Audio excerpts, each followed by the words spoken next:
guys, it's Krista and you're here in my office. Today I want to talk about care providers and trauma. Something that I began noticing in my office was that care providers themselves were showing up with symptoms of PTSD as a result of their own medical experiences and even as a result of the experiences they've had with patients. This led me to do some of my own research and learn that 1 in 4 care providers have currently diagnosable and often untreated PTSD. This statistic was staggering and very upsetting for me for multiple reasons, not the least of which is that I think our care providers deserve better.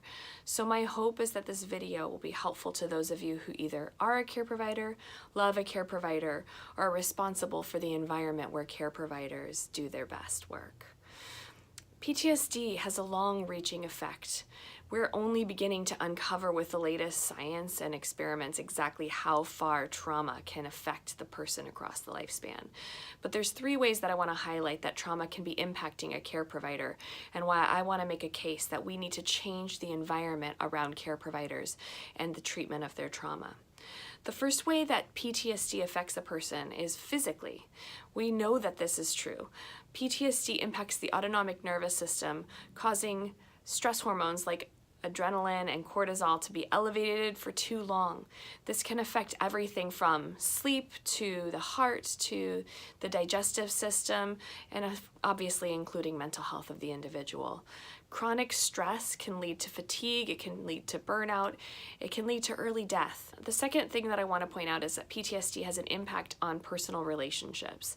PTSD can lead to hypervigilance, rigidity, and often dissociation of some kind. What this means is that even when somebody with PTSD is present, they are often on high alert. They are easily upset and find themselves very rigid and unable to be flexible. And then in the more extreme ends, they can find themselves disconnected or even dissociated from people around them. This leads to emotional disconnect and causes problems in keeping or forming new relationships. The third thing that I want to highlight about PTSD is that PTSD actually impacts the clinical decision-making and judgment of care providers. When PTSD is triggered, what we know about the brain is that it's no longer responding to what is present around it. Rather, it has been triggered and is now experiencing whether somatic or literal flashbacks of those things that first created the trauma response. Why this matters should be obvious to anybody who's in the room with a care provider when they are making split-second life and death decisions.